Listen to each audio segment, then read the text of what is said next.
Today, I want to tell you three real stories about the ups and downs of founding a startup, building a team, and growing a business.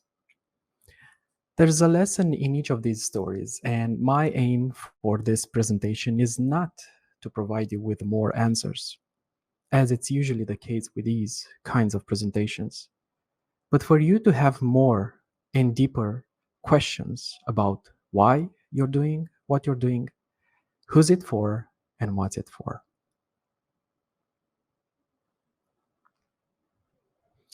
The first story on listening is about a charismatic young woman who recently left behind her well-paid job in a multinational corporation to start her own business. She always believed that the knowledge she got from working at the corporation would come in handy when founding her own startup. She always dreamed of being in control of her fate, waking up in the morning and not having anyone to tell her what to do. Because she enjoyed working with others, it wasn't hard for her to put together a small team and crank up their first MVP. Being charismatic, a people's person, and having the sales experience which she acquired from her previous job, she was confident that selling their product wouldn't be an issue. And so she was comfortable financing their first few months out of her own savings. 6 months into the project, things started to unfold in a ravaging manner. The MVP was at their third iteration, and prospects were not yet convinced of the value they'll get out of their product. As a consequence, very few customers were willing to take the leap of faith and pay for it. They only had money for another 6 months and desperately needed the revenue. On top of all, one of her team members got a job offer at a respectable company, and he was seriously considering leaving the newly formed startup. She felt stuck, she didn't know what to do, and summoned all the courage that she could gather to call her mentor, with whom she hadn't actually spoken in a while. On one hand, she felt bad about it, but desperately needed the advice. Phone rings, and there it is, the most calming "hello, dear" she heard in months. After catching him up to the situation, she almost felt out of breath, but still wanted to go on. The mentor would listen. She described how she wanted to start fundraising as a way to finance their startup, how the beta can be launched sooner with the few customers that they had, and how she could hire more people to scale the operations. The mentor would still listen. She goes on to talk about her vision for the next 5 years and how their competitors are doing things in the wrong way, even if they're better funded. And then she paused for a moment.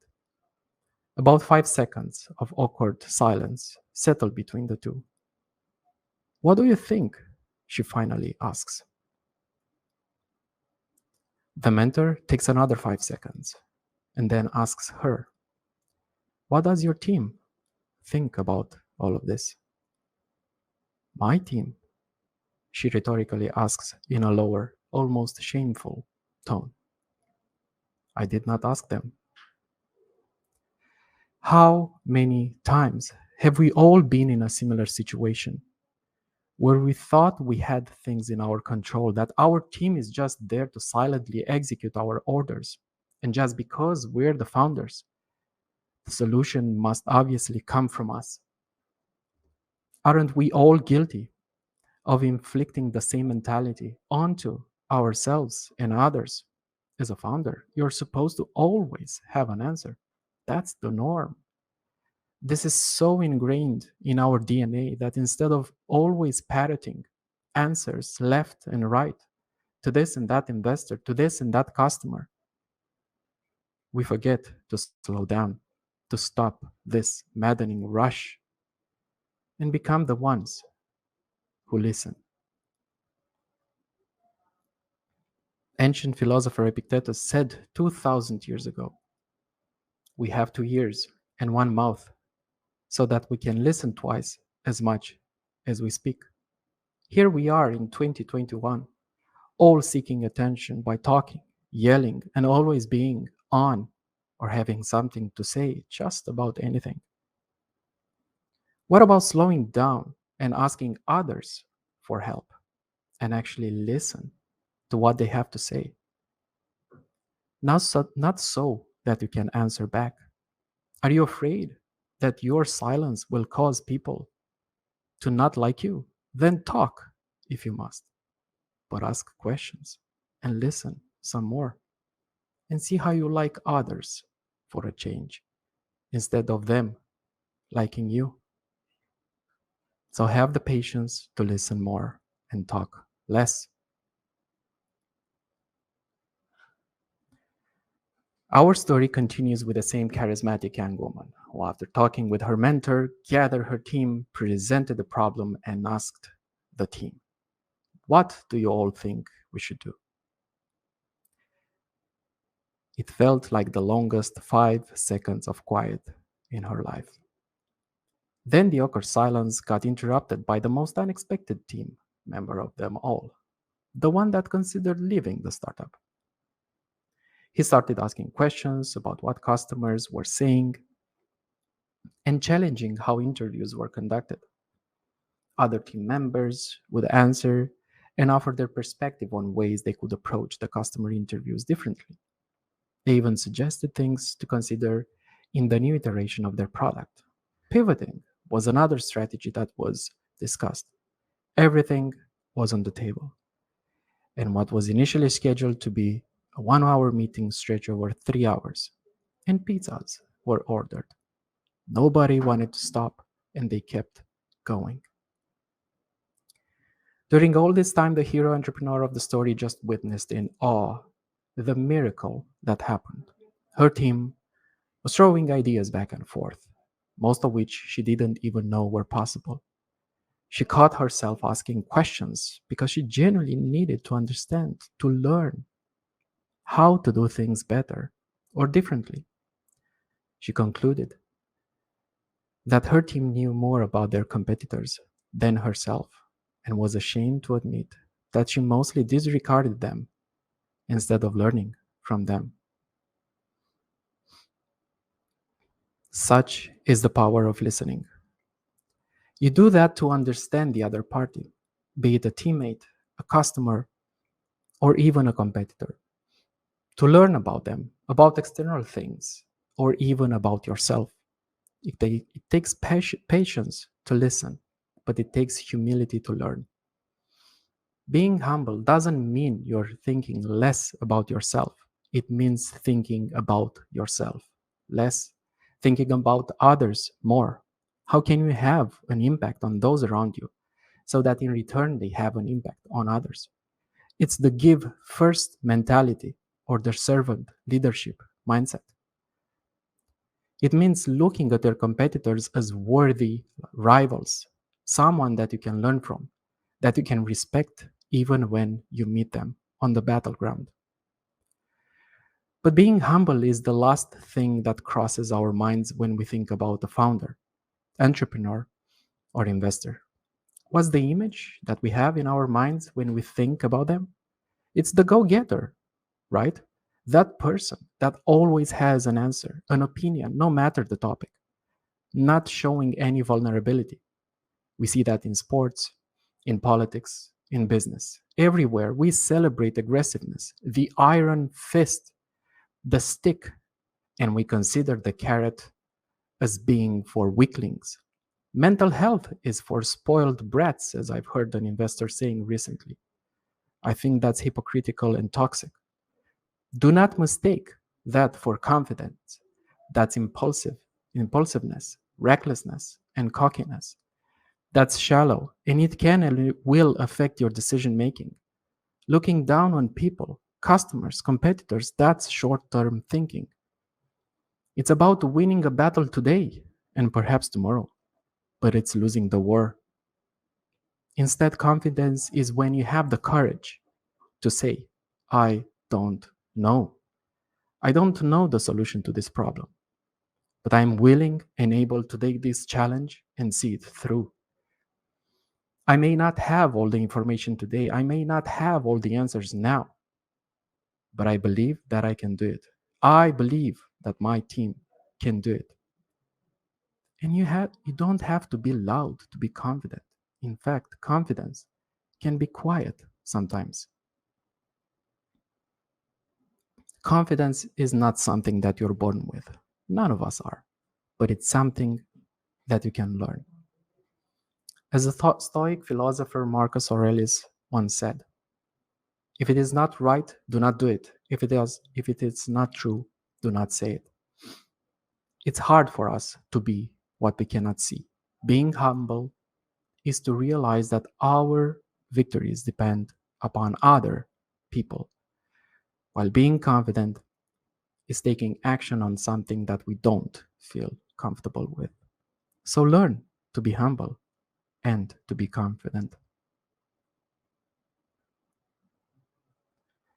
Our story ends with the same charismatic young woman who, after 3 years of grinding, she managed to grow the company to a decent size. Revenue was no longer an issue, and they were getting ready for their first major financing round. Then, global pandemic strikes. All of the sudden, mayhem everywhere. We all felt it last year, so we can understand how our entrepreneur felt. She's previously been told that building a startup is hard, one of the most difficult things she'll probably do in her life. That 1 out of 10 succeed, and still she embarked on this journey. It's 1% luck and 99% hustle, they said. Except with a pandemic, it became much harder, 10 times harder. She got angry and internally declared her disapproval. Her plans have been thwarted by the COVID-19 crisis. It's so unfair, it's so frustrating, it's just not right. But as much as she desired, she couldn't alter reality. Again, she called upon her mentor, who became their advisor in the meantime. While talking to him, she suddenly realized how much of what she was doing was out of her control. That other people, her team, are affected by the crisis as well, and they might need her help now more than ever. Reality is a stubborn thing, so you must embrace it, her advisor said. So first, she summoned the team and assured everyone that they have the money to pay the salaries for at least another 12 months. Nobody is getting laid off. Survival is the name of the game now. They needed to reflect and adapt, to go back to the drawing board and think of the impact they can have and want to have with their business during or post-crisis. Long-term thinking is to be their mantra now. Second, she's starting having conversations with all their customers. Not business or commercial conversations like she used to have, but personal, meaningful ones, showing genuine care about the people she was talking to. Yes, a few customers froze their accounts, others canceled, but most of them continued using their product. 9 months later, by the end of 2020, things started to shift in a major way. Instead of them looking for funding, as it was the case at the beginning of the year, investors were flocking to learn more about their company with the purpose of investing. Her courage and confidence to do what she knew was right, even when everything around her crumbled, was critical. As a result, her business is in a unique position to take advantage of everything that happened the past year. At the same time, she realizes that it's less about something that they did that caused the change and more about the world changing around them. The story of our charismatic young entrepreneur ends here, but ours, mine, and yours continues. What will you make of it? As we could learn, working hard is not enough. Timing is key. Luck is real. But all of this, without the courage to lead through hardships, is meaningless. Leadership is an inside game. You need to first lead yourself before leading others. You need to take responsibility for your own actions, not blaming others. You need to be brave in the face of adversity and lead by example, not run away and hide. It's not my fault, it's not my problem, don't blame me. These are not phrases that can exist in your vocabulary. None of us are courageous all the time, but there are key moments when the choices that you make you. No, I won't agree to that term sheet. No, you're not the right partner for us. No, I won't give up. Train yourself to do the right things, not the easiest things. And I promise you, saying no today leaves room to saying yes to something better tomorrow. But you have to carry your own weight in this world, not having someone else carrying it for you. As the Stoic philosopher Seneca said, if you have passed through life without an opponent, no one can ever know what you're capable of, not even you. As a founder, you might feel alone at times. Learn to listen and listen to learn from others, and you will not be alone. Be welcoming to the roller coaster of entrepreneurship. Turn to your why and lead. And remember, leadership is not about satisfying your ego. It's not about the job title you write on your LinkedIn profile. It's the respect and influence you have without all of that. Build a team of leaders around you in your startup and empower them to be brave, confident, and humble. That foundation is what will make you succeed. In closing, I want to invite you the Step Forward class of 2021, my fellow entrepreneurs, my comrades. Let's all have the patience to listen more and talk less. Learn to be humble and confident, and have the courage to lead. Thank you.